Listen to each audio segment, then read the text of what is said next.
भारत की शान।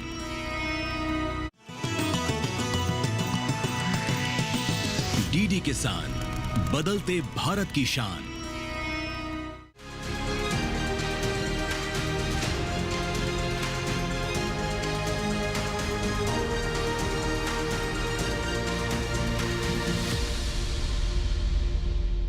नमस्कार, आप देख रहे हैं दूरदर्शन किसान चैनल कृषि दर्शन कार्यक्रम में मैं अदिति शर्मा आप सभी का स्वागत करती हूं। हमारे इस कार्यक्रम में कृषि जगत में हो रही सभी गतिविधियों की जानकारी हम आप तक सही समय पर पहुंचाने की कोशिश करते हैं ताकि वो आपके लिए फायदेमंद साबित हो सके। हमेशा की तरह आज भी हम आपके लिए लेकर आए हैं हमारे तीनों सेगमेंट्स, विज्ञान और किसान, कृषि स्टार्टअप और फार्मिंग इंडिया। तो फिर आइए आज के हमारे इस अंक की शुरुआत करते हैं।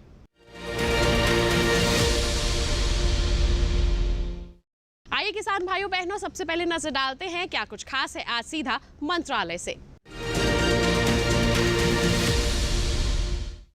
बाजरे की खेती करते समय कई तरह के कीटों का खतरा रहता है। ऐसे में किस तरह से किया जा सकता है उनका नियंत्रण, इसके बारे में कृषि भवन के डीडी किसान स्टूडियो से विस्तार से जानकारी दे रहे हैं DPPQS फरीदाबाद के संयुक्त निदेशक डॉक्टर KL गुर्जर। आइए दिखाते हैं आपको। बाजरे की फसल में मुख्यतः जो बीमारियां लगती है उनमें प्रमुखतः है डाउनी मिल्ड्यू। डाउनी मिल्ड्यू जो रोग है ये फंगस से होता है और शुरुआती अवस्था से ही इसमें फसल प्रभावित हो सकती है और बाद में ये सिस्टमिक होकर के प्लांट जब बढ़ता है और जब इसमें सिरे निकलते हैं तो उस सिट्टे की जगह एक लीफी स्ट्रक्चर बन जाती है। तो इसको नियंत्रण करने के लिए फसल को बुआई से पहले जो मेटालेक्सिल जो सीड ट्रीटमेंट है, जो फंजीसाइड है मेटालेक्सिल, उससे उपचारित करके ही बीज को बुआई करनी चाहिए। यही इसका सबसे बेहतर रोकथाम का उपाय है। इसके अलावा बाजरे की फसल में रस्ट का भी प्रकोप आता है। रस्ट में जो इसके लीफ पत्ती के ऊपर जो स्मॉल डॉट्स, पिंकिश येलोइश जो डॉट्स बन जाते हैं वो पूरे पत्ती पर हो जाते हैं और बाद में पत्ती सूख जाती है। तो इसके लिए भी ये भी फंगस का रोग है। इसके लिए जो सिस्टमिक फंजीसाइड है जैसे कि प्रोपिकोनेजोल है, उसका हम अगर टाइमली स्प्रे करें तो इसको भी नियंत्रित कर सकते हैं। तो मेनली जो बीमारियां हैं एक दो ये जो बीमारियां, इसके अलावा कुछ कभी कभी जैसे अर्गट है वो भी बाजरे की फसल में आती है, स्मट भी आती है, लेकिन जो मुख्यतः है वो डाउनी मिल्ड्यू और रस्ट जो है यही इनका मेनली इसमें प्रकोप होता है। और कीट के बारे में जो हम बात करते हैं तो कीट में मुख्यतः जो बाजरे की फसल को नुकसान पहुंचाता है उसमें प्रमुख मेन जो है सफ़ेद लट है। सफ़ेद लट जो है बाजरे के जो खेत है, जो मिट्टी है, उसमें ये साल दर साल इसका प्रकोप बने रहते हैं और साल दर साल इसका प्रकोप होता है। तो सफ़ेद लट का बेहतर प्रबंधन करने के लिए जो उसका लाइफ साइकिल है, जो एग है, फिर उसका एग से इसका जो लार्वी और प्यूपा और फिर अडल्ट जो बनता है, तो इस साइकिल को तोड़ना, समाप्त करना बहुत ज़रूरी होता है। तो जैसे बाजरे के बुआई के समय जब हम देखते हैं कि इसका जो सफ़ेद लट है, इसके जो अडल्ट हैं वो काफ़ी उड़ते हैं और उड़ करके और एक पेड़ के ऊपर समूह में, झुंडों में बैठ जाते हैं। फिर वहाँ पर मेटिंग करके एग लेइंग करते हैं और एग लेइंग करके और फिर ये सॉइल के अंदर ज़मीन में वापस खेत में, और फिर वहाँ से जो इसकी जो ग्रब है वो जो है नुकसान करती है। जो बाजरे की जो जड़ है, तना है, वो उसका जो भाग है उसको खाती है और उससे जो तना है वो पूरा लगभग धीरे धीरे उसकी जड़ का पोर्शन है वो ख़त्म हो जाता है और पौधा सूखने लगता है। तो इसके नियंत्रण करने के लिए हमको सिस्टमेटिक जो तरीके से जो नियंत्रित करते हैं, तो हम एक जो उसके एडल्ट्स जो हमको दिखते हैं उसी से वो लट बनती है एग लेइंग के बाद में, तो उसको भी हम स्प्रे करके झुंड में जब बैठे रहते हैं तो उसमें से जो आपका इंसेक्टिसाइड है उससे स्प्रे करके उनको भी मार सकते हैं ताकि वो एग लेइंग नहीं करें। आइए अब देखते हैं सम्मेलन से प्रगति की ओर। दिल्ली स्थित नेशनल मीडिया सेंटर में केंद्रीय कृषि एवं किसान कल्याण मंत्री श्री शिवराज सिंह चौहान ने हमारे माननीय प्रधानमंत्री श्री नरेंद्र मोदी जी के तीसरे कार्यकाल में 100 दिनों में कृषि मंत्रालय द्वारा लिए गए महत्वपूर्ण निर्णयों और साथ ही साथ उपलब्धियों के बारे में मीडिया को जानकारी दी। आइए दिखाते हैं आपको। प्रधानमंत्री श्रीमान नरेंद्र मोदी जी के लिए कृषि और किसान कल्याण सर्वोच्च प्राथमिकता है। हम सब जानते हैं कृषि भारतीय अर्थव्यवस्था की रीढ़ है और हमारे जीवन का आधार भी, क्योंकि 140 करोड़ देशवासियों को खाद्य सुरक्षा उपलब्ध कराना ये सबसे बड़ी जिम्मेदारी है और किसान कृषि की आत्मा है, उसके प्राण हैं। इसलिए किसान कल्याण और कृषि के विकास के लिए प्रधानमंत्री नरेंद्र मोदी जी के नेतृत्व में पिछले 100 दिनों में जिन्होंने लाल किले की प्राचीर से कहा था कि मैं तीसरे टर्म में 3 गुना ज्यादा तेजी से काम करूंगा, और कृषि विभाग के भी सब अधिकारियों ने मेरे सहित यह संकल्प लिया था कि जब प्रधानमंत्री अकेले क्यों करें, हम सब मिलकर पूरी ताकत से काम करेंगे। और पिछले दिनों हमने करने का प्रयत्न किया है। किसान कल्याण की और कृषि के विकास की जो हमारी रणनीति है वो 6 सूत्रीय है। एक, उत्पादन बढ़ाना। पर हेक्टर यील्ड कैसे बढ़े, और पिछले दिनों जो फैसले किए गए उसमें एक प्रमुख फैसला था 65 फसलों की 109 प्रजातियों के नए बीज प्रधानमंत्री जी ने किसानों को समर्पित किए थे, और वो किसी हाल में नहीं, खेत में जाके ही किए थे। मित्रों, आप सब जानते हैं क्लाइमेट चेंज, ग्लोबल वार्मिंग के कारण नई चुनौतियां कृषि के सामने भी है, और कई बार सूखा और कहीं बाढ़। कई राज्य तो ऐसे हैं कि जो बाढ़ और सुखाड़ दोनों का सामना करते हैं। वैसी परिस्थितियों में अगर तापमान बढ़े तो भी उत्पादन ना घटे और बेहतर उत्पादन हो। जल भराव की स्थिति में कैसे बेहतर उत्पादन हो सकता है, कम पानी में कैसे अच्छी फसलें हो सकती है, फसलों पर लगने वाले जो रोग हैं, कीट इत्यादि लगते हैं, उनका मुकाबला कैसे कर सकते हैं, ऐसी बीजों की ये वैरायटी हमने किसानों को समर्पित की। मित्रों, यूरिया की एक बोरी आती है 2366 रुपए की, हम किसानों को उपलब्ध कराते हैं 266 रुपया में। डीएपी की एक बोरी आती है 2433 रुपए की, हम किसानों को उपलब्ध कराते हैं 1350 रुपया में। पूरी सूची है मेरे पास, उपलब्ध हम कराएंगे। लेकिन बीच में रूस और यूक्रेन वार के कारण भी, बाकी परिस्थितियों के कारण भी जो फर्टिलाइजर के जहाज थे उनको घूम के आना पड़ा, समय भी ज़्यादा लगा, ट्रांसपोर्टेशन का खर्चा बढ़ा, तो 2625 करोड़ रुपए का एक नया पैकेज सरकार ने दिया ताकि इस कीमत पर हम किसान को यूरिया, डीएपी जैसे खाद उपलब्ध करा सकें। और कल आपने देखा होगा रबी की फसल के लिए भी 24,475 करोड़ रुपए केवल रबी के लिए, जिसमें यूरिया सम्मिलित नहीं है।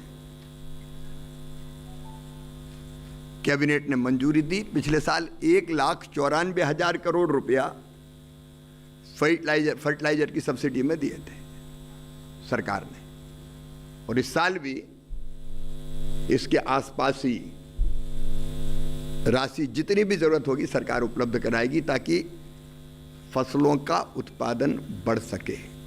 एक और काम इस बीच में हुआ है,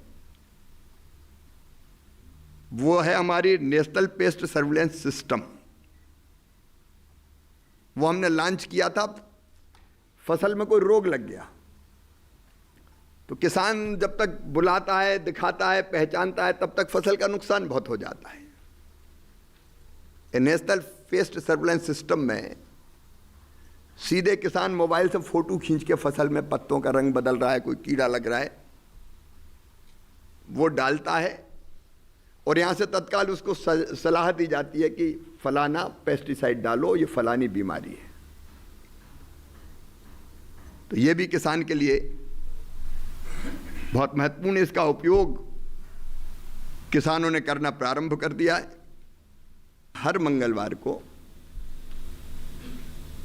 अब मैं ये तय कर रहा हूं कि सवेरे का समय दोपहर के भोजन के पहले का ये किसानों से, किसान संगठनों से संवाद का ही समय होगा। पहले से सूचना देके और समय तय करके जो भी आएंगे हम बात करेंगे, संवाद करेंगे, ताकि कोई समस्या आए तो मिलके उसका समाधान हम लोग कर पाएं। मित्रों, प्रयत्न है अन्नदाता के जीवन को बेहतर बनाने का, प्रयत्न है देश की खाद्य सुरक्षा हम मजबूत बनाए रखें। और व्यक्तिगत रूप से मेरे लिए किसानों की सेवा भगवान की पूजा है, और प्रधानमंत्री जी के नेतृत्व में, उनके मार्गदर्शन में हम निरंतर ये काम कर रहे हैं। आइए किसान भाइयों बहनों, नजर डालें सेगमेंट विज्ञान और किसान पर।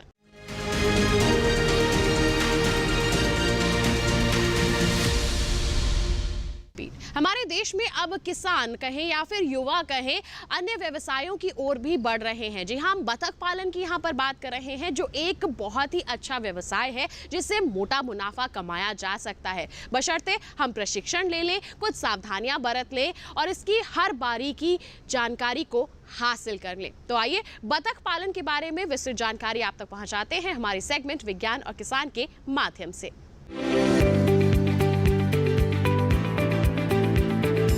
मुर्गियों की तरह बतखें भी आमतौर पर अंडे और मांस के लिए पाली जाती हैं। हालांकि इनका मांस और अंडा मुर्गी के मुकाबले महंगा है, इसलिए हम कह सकते हैं कि बतख पाल कर भी इंसान काफी आमदनी हासिल कर सकते हैं। बल्कि कुछ पालकों का तो यहाँ तक कहना है कि बतख मुर्गियों से ज्यादा आय देने वाला पक्षी है। इसे पालने में कोई खास परेशानी नहीं होती।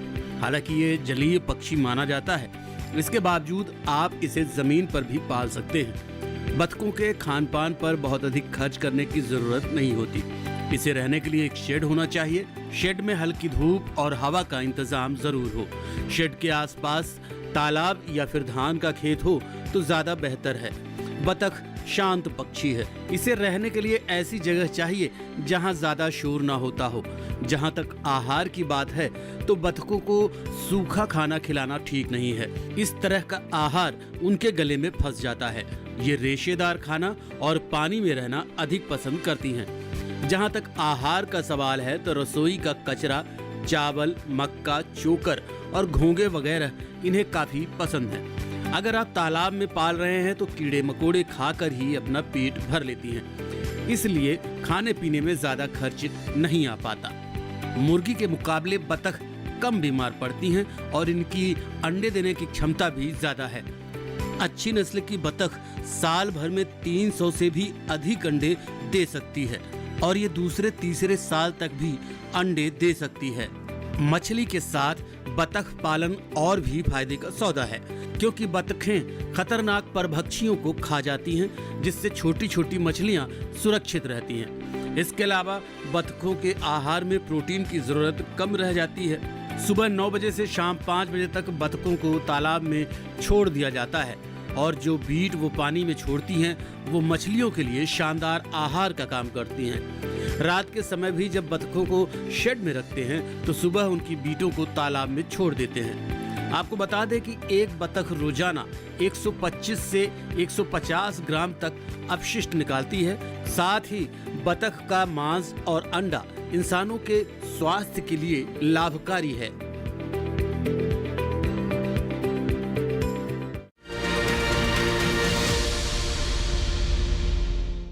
तो ये था सेगमेंट विज्ञान और किसान। इसी के साथ कार्यक्रम में वक्त एक छोटे से ब्रेक का। आप कहीं मत जाइए, देखते रहिए कार्यक्रम कृषि दर्शन और बने रहिए दूरदर्शन किसान पर। नमस्कार किसान मित्रों, मैं हूं आपका AI एंकर कृष। आज हम बात करेंगे शहरी मधुमक्खी पालन की, जिसमें पारंपरिक विधियों को आधुनिक चुनौतियों और अवसरों के साथ जोड़ा जा रहा है। शहरी मधुमक्खी पालन, जो कि मधुमक्खियों की पारंपरिक पालन विधियों पर आधारित है, अब शहरों में बढ़ती जागरूकता और पर्यावरण के प्रति संवेदनशीलता के कारण एक महत्वपूर्ण पहलू बनता जा रहा है। इसके अंतर्गत मधुमक्खी पालन को शहरी क्षेत्रों में बढ़ावा देने के लिए पारंपरिक तरीकों को आधुनिक चुनौतियों जैसे वायु प्रदूषण, जलवायु परिवर्तन और जगह की कमी के साथ संतुलित करने की कोशिश की जा रही है। आज के दौर में शहरी मधुमक्खी पालन के क्षेत्र में नए अवसर भी सामने आ रहे हैं। लोग इसे शहद उत्पादन के साथ साथ पौधों की परागण में सुधार के लिए भी एक महत्वपूर्ण कदम मान रहे हैं। शहरी मधुमक्खी पालन न केवल शहद और अन्य मधुमक्खी उत्पादों की गुणवत्ता बढ़ाने में मदद करता है, बल्कि यह जैव विविधता को भी संवारता है और स्थानीय पर्यावरण को स्वस्थ बनाने में सहायक होता है। इस पहल के माध्यम से परंपरागत ज्ञान और आधुनिक तकनीक को साथ मिलाकर मधुमक्खी पालन के क्षेत्र में नए आयाम स्थापित किए जा रहे हैं। उम्मीद है कि इससे किसानों और शहरी निवासियों को नए और लाभदायक अवसर प्राप्त होंगे।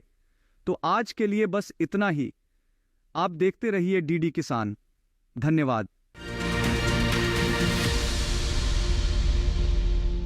ब्रेक के बाद दूरदर्शन किसान के कार्यक्रम कृषि दर्शन में आप सभी का फिर से स्वागत। आइए आपको दिखाएं सेगमेंट कृषि स्टार्टअप।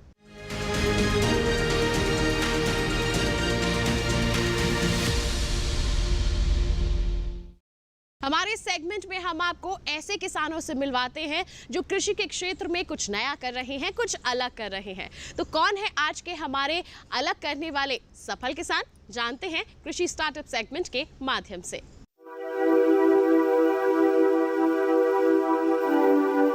कृष्णा यादव एक बेमिसाल एंटरप्रेन्योर हैं। आप इन्हें पिकल क्वीन भी कह सकते हैं। ये 152 किस्मों का अचार बनाती हैं। इनके द्वारा तैयार अचार का स्वाद जहां लोगों को लुभाता है, वहीं ये जानने पर भी मजबूर करता है कि कैसे एक गरीब और निरक्षर कृष्णा यादव एक बिजनेस टाइकून बन गईं। कृष्णा यादव की कामयाबी का ये सफर यकीनन आसान नहीं था। एक लंबे संघर्ष, जद्दोजहद और परेशानियों को पार करके कृष्णा यादव ने ये मुकाम हासिल किया है। कृषि विज्ञान केंद्र उजवा की मदद से कृष्णा यादव ने 2001 में 3 महीने का वैल्यू एडिशन और खाद्य प्रसंस्करण का प्रशिक्षण लिया। इस प्रशिक्षण ने कृष्णा यादव के जीवन को पूरी तरह से बदल दिया। जैसे कि अचार की ट्रेनिंग हमने कृषि विज्ञान केंद्र उजवा है, यहाँ से अचार की ट्रेनिंग ली। एक पूसा संस्थान से हमने MU साइन करके, जैसे कि हमारे ड्रिंक बनाते हैं, ये जूस, जैसे जूस बनाते हैं किसी भी चीज़ का, तो उसे डायरेक्ट पीने वाला जूस हमने पूसा संस्थान से इसका MU साइन करके इसकी ट्रेनिंग ली हुई है। जैसे कि हमारी सोया नट होती है, बच्चे खाते हैं, भून के देते हैं, उसमें प्रोटीन बताते हैं बहुत ज़्यादा होता है। एक उद्यमी बनने की उनके अंदर जो प्रतिभा थी, वो इस प्रशिक्षण के दौरान उभर कर सामने आने लगी। उन्होंने अपनी सब्जियों और फलों में वैल्यू एडिशन करने का फैसला किया। कृष्णा यादव ने 100 किलोग्राम करौंदा और 5 किलोग्राम मिर्च का अचार बनाया। इसमें उन्हें 3000 रुपए का निवेश करना पड़ा, लेकिन अभी मंजिल दूर थी। छोटी छोटी कोशिशें कैसे बड़ी सफलताओं में बदल सकती हैं, इसका जीता जागता उदाहरण है कृष्णा यादव। महिला सशक्तिकरण और कामयाबी की एक मिसाल बन चुकी कृष्णा यादव दूसरी महिलाओं और लोगों को यही संदेश देती हैं कि रुकना नहीं है, अपनी मंजिल की तरफ लगातार बढ़ते रहना है, एक नई सोच के साथ, एक नए मकसद के साथ।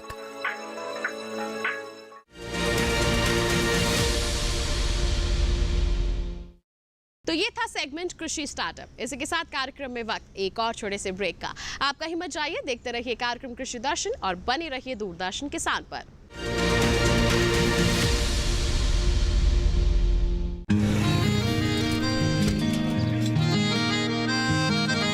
क्या बात है भाई, आजकल तो काफी खुश नजर आ रहे हो।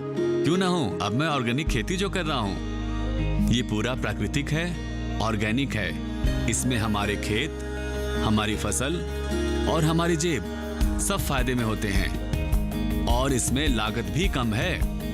जी हाँ, आप भी ऑर्गेनिक खाद का प्रयोग करें, अपनी फसल और मिट्टी को तंदुरुस्त बनाएं और आपकी आमदनी में इजाफा करें। अधिक जानकारी के लिए किसान call centre toll free number 1800-180-1551 पर कॉल करें और लॉग ऑन करें kisan.gov.in और farmer.gov.in। कृषि और किसान कल्याण मंत्रालय द्वारा किसान हित में जारी।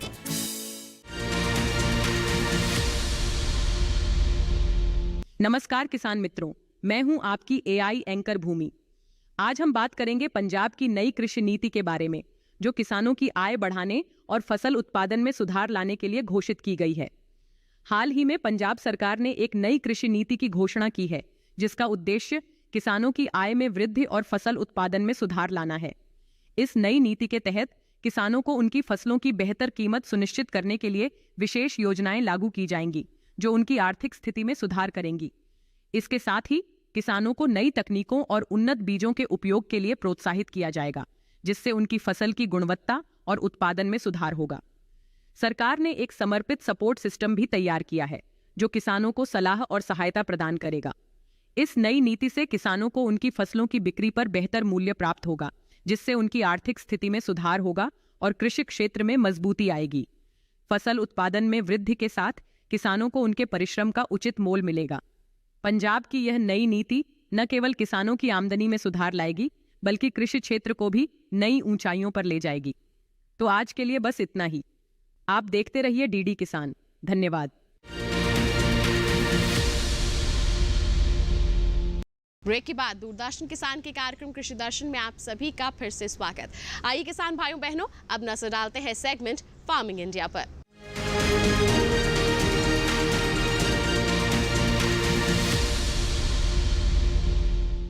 कृषि जगत में क्या कुछ हो रहा है खास, जानते हैं एआई एंकर कृष से। नमस्कार, आप देख रहे हैं डीडी किसान। मैं हूं एआई कृष और आज हम हरियाणा और बिहार में होने वाली खेती किसानी से संबंधित सलाहों के बारे में पूरी जानकारी देंगे।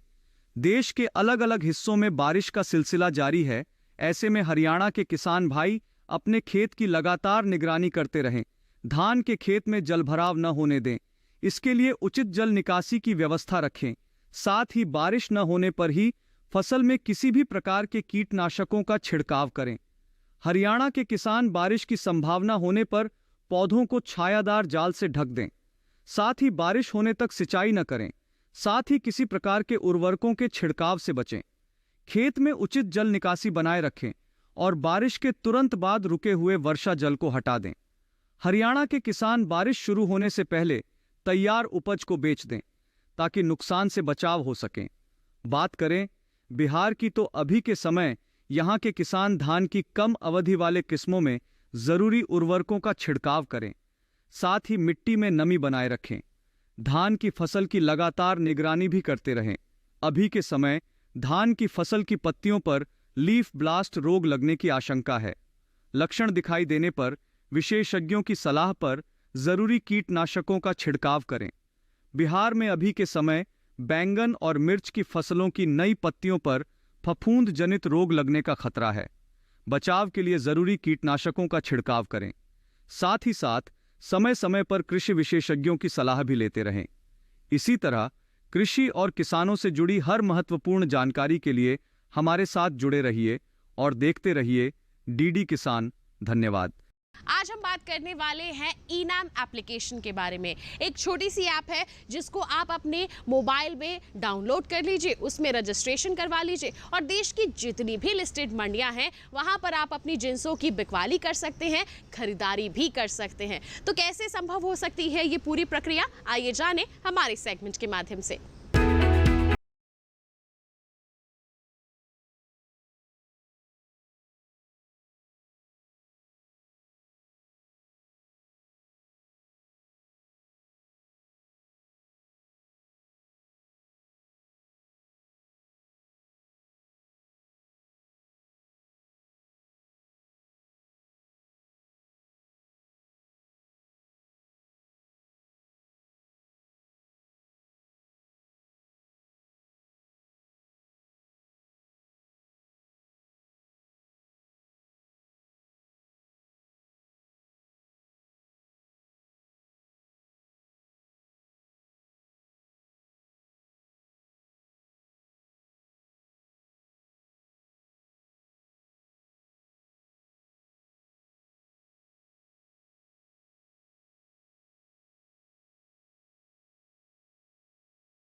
कि किसानों के साथ धोखाधड़ी की संभावना कम हो जाती है।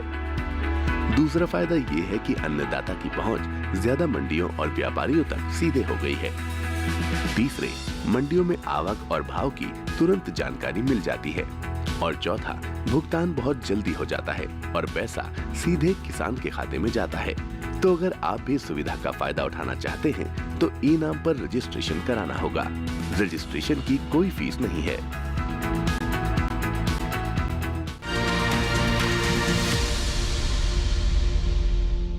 तो ये था सेगमेंट फार्मिंग इंडिया। इसी के साथ आज के कार्यक्रम में बस इतना ही। उम्मीद करते हैं जितनी भी जानकारियां आज के कार्यक्रम के माध्यम से आप तक पहुंचाई गई सभी आपके लिए फायदेमंद साबित हुई होंगी। साथ ही बता दें आपको, कोई सवाल है आपके पास, कोई सुझाव आप हम तक पहुंचाना चाहते हैं तो ईमेल कर सकते हैं। ईमेल आईडी है krishidarshanddd@gmail.com या फिर आप हमें पत्र लिख सकते हैं। पता है हमारा कृषि दर्शन, कमरा नंबर 58, CPC दूरदर्शन, खेलगांव, नई दिल्ली 110049। और आपको बता दें, हमारा ये कार्यक्रम आप दोबारा देखना चाहते हैं तो टीवी स्क्रीन पर दिखाए जा रहे इस QR कोड को स्कैन कर लीजिए, सीधा पहुंच जाएंगे हमारे YouTube चैनल पर। तो अगले अंक में फिर होंगे हाजिर नई और महत्वपूर्ण जानकारियां लेकर। तब तक के लिए हमें दीजिए इजाजत, लेकिन आप बने रहिए दूरदर्शन किसान पर। नमस्कार।